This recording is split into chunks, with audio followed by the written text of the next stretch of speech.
All right, so the time has come for the 1 year review on the new DT body style Ram 1500 with the all new Gen 3 EcoDiesel engine. Now, I did this with the Jeep Wrangler JL. I did it for the Jeep Gladiator JT. And now it's time for the Ram DT body style, like I said, with the new EcoDiesel. A full year, almost 13,000 miles on the clock. I haven't been driving as much as I normally do because of COVID and everything that's been going on. I've been working from home, the wife's been working from home, the kids have been doing school at home. Seems like we've been trapped at home for a year now. So I don't have as many miles on here as I usually would, but 13,000 miles is still typical, I guess, of what a lot of people drive in a year's time. So before any of you say it, you know, a lot of people leave comments on the other videos when I always do these 1 year reviews. They're like, well, it's just a year, it's still a new truck. Of course it's fine, right? You'd be surprised. You'd be surprised. You know, the way that vehicles are nowadays, they're so modernized and full of technology and all this and that. You end up having issues pretty frequently in the first year. I remember the last Chevrolet Silverado that I leased new, it went to the dealership 10 times in the first 12 months of that lease. So I mean, you never do know. You know, the first year of a vehicle's life is actually a pretty good indicator of what you might expect with it going forward. So anyhow, the funny thing about it is right now I'm on the way to the dealership because apparently there's a new service bulletin out, a new software update that fixes a lot of the little issues that I've had with this truck, like the way that the cruise control is kind of finicky sometimes, the way that the remote start won't respond sometimes. It seems really random. Some days it'll remote start and some days it won't. And the big thing, which is the number one issue that I've been complaining about since day one with this new EcoDiesel, is the factory engine calibration. The tuning in this thing is atrocious. It's just terrible. I still can't believe they would release it to the public like this. Sometimes it's just annoying, but other times it's downright dangerous. You know, like when you're trying to make a left turn across traffic, you dip into the throttle and it does nothing. And then literally two or three seconds later, it'll bury your head in the seat. I guess that's what guys call the dead pedal. I don't know. And then other times there's just so much sluggishness and lag. You kind of, let's say you're coasting down, you're at 40 miles an hour or so coasting down, and then you want to get back in the throttle to pick up speed again. You can dip into the throttle and it just sits there and it just kind of like, it's like it's running on 2 cylinders or something. It just slowly builds power, and then, I mean, it's just terrible. I can't believe it.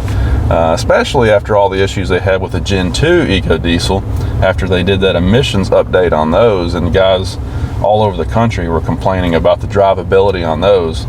It just shocks me that they would come to the table with the new diesel and have the same issues. But anyhow, I tried one software update and it did, I think, help a little bit. Apparently there's a new software update out, just came out right before Christmas, and from what everybody on the forums is saying, it fixes all the problems. And really that's the only big complaint that I've had with this truck, is just the drivability concerns. So I'm gonna go over here to the dealership, see if they'll flash it for me, and it's gonna be interesting to see if it really fixes those issues. As far as the rest of the truck goes, we'll get to that in just a little while. So I got the truck back from the dealership and they updated the flash once again, and I have to say that so far it does feel a little bit better. The transmission shifting is a little bit more on point. The engine responsiveness is better. I wouldn't say that it feels like a completely new truck, but it is certainly better. I'm going to hold judgment on that for just a little while though, because last year I had a software update done, and when I left the dealership it felt a lot better when I had that one done. But then it seemed like after a few hundred miles had gone by and the onboard computers kind of relearned, it seemed like it settled kind of back into where it was before, you know. So I'm going to hold judgment on it, but so far it does feel a little bit better. So I think that did make an improvement, and from what the guys on the forums are saying, the update that I had done yesterday is sort of a permanent fix. I mean, a lot of those guys said that they've put a couple thousand miles on their trucks since they had the update done, and it continues to feel better. Less lag, less sluggishness. It's more responsive.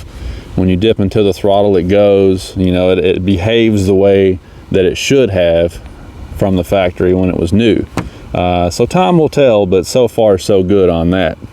Really, software updates, this truck's had a few software updates, but that's kind of been the only thing I've had done to it. Now, I did have that timing cover leak. If you remember last summer, when the odometer was at about 5,000-ish miles, I noticed that it was dripping oil in my driveway. First it was dripping oil in the garage, and then it was dripping oil in the driveway because I pulled it out of the garage. Turns out it was the timing cover that was leaking. The technician said that he noted that there was what he called a machining mark on the timing cover, and so perhaps that's where it was leaking from. There's been a lot of other people on both the Jeep and the Ram forums that have had the timing cover leak. So I guess they must have had a bad batch of timing covers or something. I don't know. But anyway, a couple of weeks, it took them a couple of weeks, mainly because it was hard to get parts. Last summer we were in the middle of COVID. We were kind of at the height of the shutdowns. And so the supply chain was kind of severely impacted, and it took a while, like a week or maybe 7 or 8 days to get the parts. But then after they got the parts, they had it done in just a couple more days after that. So I was without the truck for a couple of weeks last summer because of that leak. But other than that oil leak and the software updates, I haven't had any other issues with the truck, haven't had any other things done to the truck. So overall, I feel like it's been a pretty good truck, to be honest, and I've been keeping an eye on it. I haven't seen any more leaks. I have a feeling that it's going to be pretty solid and good to go now for a long time. Just had some early teething issues because, again, this one was built at the end of 2019. So this is one of the very first Gen 3 EcoDiesels that was built. And so I kind of expected that it was going to have a few teething issues there in the beginning. But I think, like I said, I have a feeling that they're worked out now. And I think it's probably going to be a real solid truck from here on out. So yeah, that had always been just my main complaint was, the engine tuning, the powertrain calibration on this truck. I felt like they did a horrible job on it. But, with this latest update, maybe it's fixed. Time will tell. It's definitely better so far. So let's just kind of go through, the truck. One of the things that they did with the DT body style, the all-new Ram, one of the things they did was they improved the transfer cases because in the past, especially the all-wheel drive transfer case, it had sort of a bad reputation for slipping and not performing very well off-road. And so they went through and they basically revamped the transfer cases. They've got the all-wheel drive and they've got the part-time transfer cases, and both of them have been improved. Now this truck has the North Edition package on it, and you can probably hear the ice crunching beneath my feet here, so forgive me for that. But this one has the North Edition package on it, so it has the all-wheel drive transfer case. And I've got to say that, in this winter weather we've had this past week, that all-wheel drive has been sweet because I just pressed that button, turned on the all-wheel drive, and just left it there all week. When you go to town, you'll hit some patches where the road's clear because they've done a better job of clearing them. And then you hit some county roads where it looks like this. It's completely snow and ice covered. You kind of go back and forth between, slippery surfaces and not so slippery surfaces. And so having that all-wheel drive setting is really nice because you can just put it in there and leave it. So I've pretty much been using that all week. But yeah, the transfer cases were beefed up, and supposedly they will work a whole lot better for a long period of time. So we've already discussed the engine. As far as fuel economy, I'm getting about 21 miles per gallon average. Now this truck has the 392 axle ratio. That's one of the things that I really wanted, and I searched for until I found one. Because in my mind, I was thinking, I'm going to be towing with this truck quite a bit.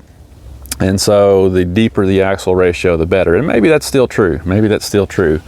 But after putting 13,000 miles on this truck in a full year, I've got to say, if I was going to buy another EcoDiesel, I would not hesitate to get the 321 axle. I mean, if I found a truck that I liked on the lot and it just happened to have the 321 axle ratio, I would not let that hold me back. Because here's the thing, with the diesel engine, what I've learned is, the power band is really small, right? It makes peak torque at 1600 RPM. By the time you get to 4000, you're out of juice. I mean, it's got a real small power band because that's how diesels operate. And so what you'll find is your RPMs make a huge difference on your fuel economy. It makes a bigger difference on the diesel than it does the gas engine. Okay, and so if you're turning 300 or 400 extra RPM on the highway, you really see that on your fuel economy. Now I'm getting about 21 average with the 392s. And yes, I do have aftermarket wheels and tires, but I've been doing this even when I had the stock wheels and tires. I've been logging my mileage religiously. And these 33s really haven't made a big difference. But I'm seeing about 21. There's a lot of guys that have the 321 axle that are seeing 25, 26, so that's a big difference. So if maximum fuel economy is your #1 goal, I would recommend to go with a 321 axle ratio because I do think that will give you much better fuel economy. But yeah, the engine is plenty of torque for anything that I want to tow. I mean, the most I've had behind the truck is about 7,500 pounds. This engine handled it beautifully. It'll even hit overdrive and stay there out on the highway with that kind of weight behind it. It's pretty amazing, actually. I mean, you got to remember, this truck is 260 horse, 480 torque. It wasn't that long ago, guys, that the Cummins diesel was not even making that kind of power. So, if you look at it that way, this is actually a lot of power in a half-ton truck. The transmission is the world-class ZF 8-speed automatic. So, I mean, these things are used in vehicles all over the world. Fantastic transmission. I have no concerns about that at all. It shifts buttery smooth. It doesn't have any harsh engagement. It does a fantastic job. So the engine, transfer case, transmission, really great in this truck. No problems, of course, and I don't expect to have any. And I already mentioned the axle ratio. So let's talk about the suspension for a minute. You know that these half-ton Rams and even the 2500 series trucks now have a 4-link in the rear with a coil spring set up instead of using the traditional leaf springs.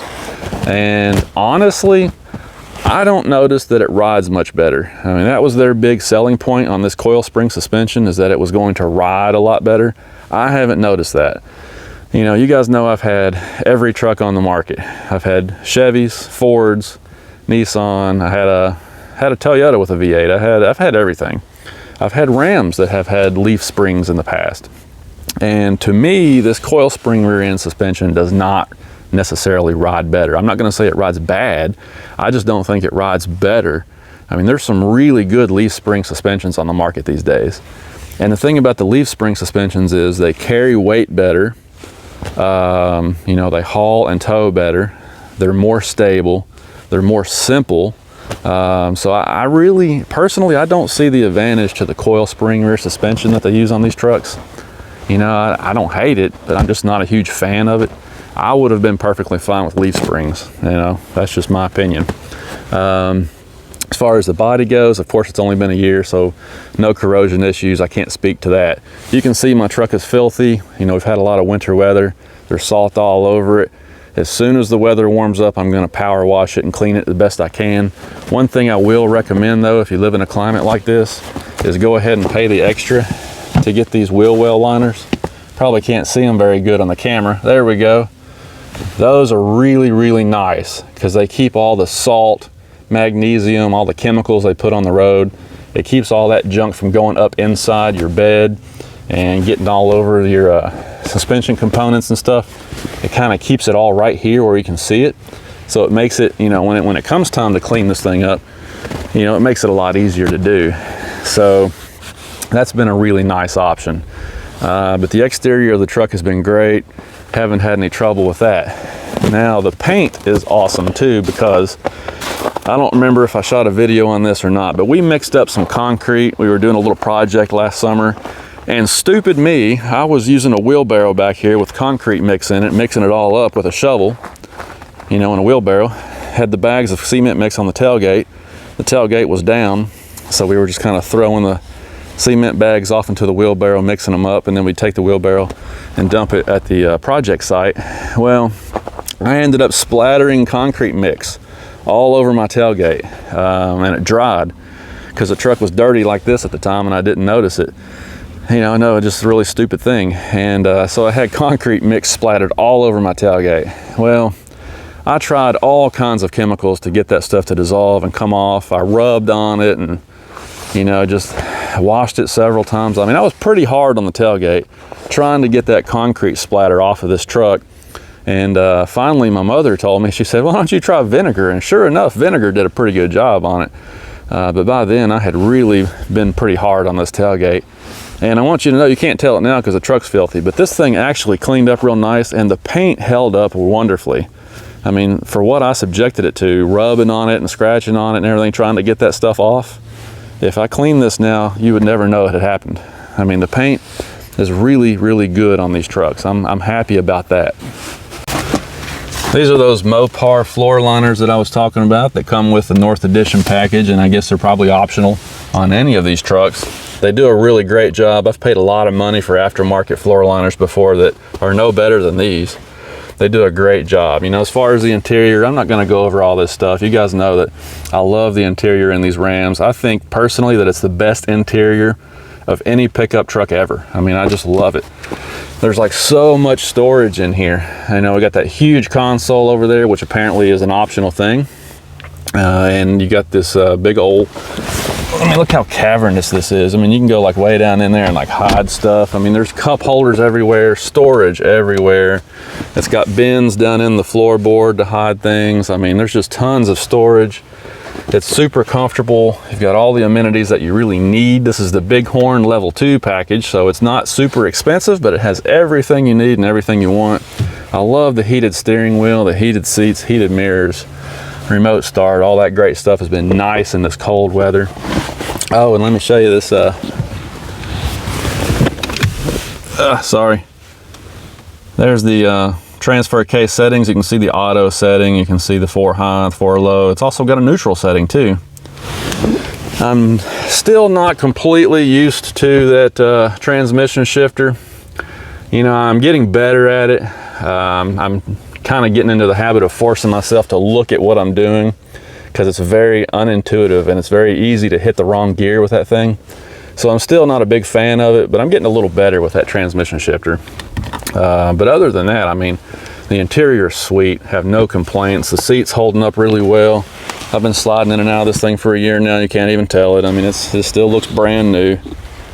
I mean, I just don't really know what else to say about the interior. It's holding up well, it's comfortable, it's beautiful. Fantastic interior. I mean, they really knocked it out of the park on this. Now, there is one issue in the back that a lot of guys have had, and I may be starting to see, and I don't know if you can tell it, but right here, there's a little bit of a crack in that framework. Mine is just barely starting to show up. That apparently is a really common thing on the back windows. I have not seen any leaks or anything, but some guys, when that gets pretty bad, some guys have said that it'll actually start leaking water. So I guess the next time I go to the dealership, you know, I'll have them look at that. You know, the dealers have been just replacing the windows, no questions asked, under the warranty. But that's one thing about the interior that you kind of have to keep an eye on. I guess it's just kind of brittle, and maybe the way they install the windows is, I don't know, maybe they put pressure in the wrong area when they install them and they stress it. I don't know, but you know, it's been a year and mine is just starting to show itself, so I'm going to keep an eye on it.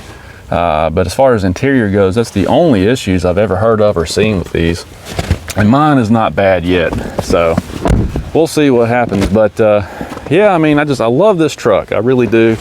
It's funny because, you know, I'm one of those guys that I always like to try new things, and you know, I probably won't have this forever either.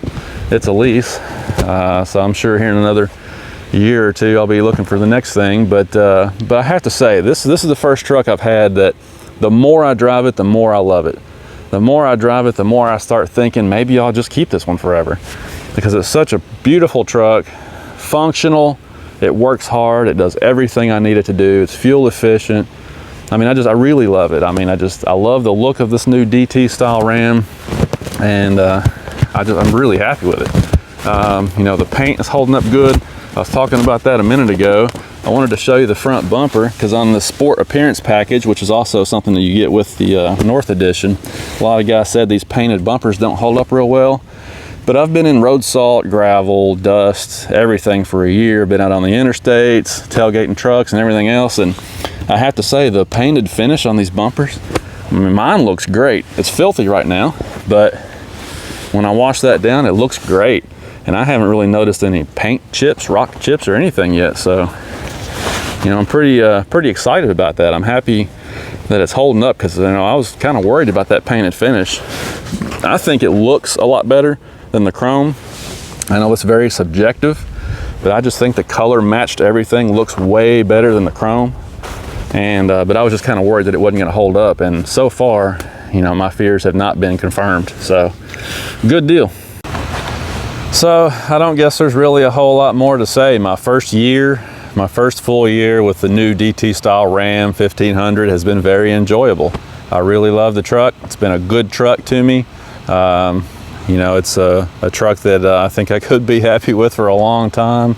Like I said, I mean, I've pretty much mentioned everything that I guess a guy would want to know. It's fuel efficient, it's powerful, comfortable, safe. It gets really good marks for safety rating.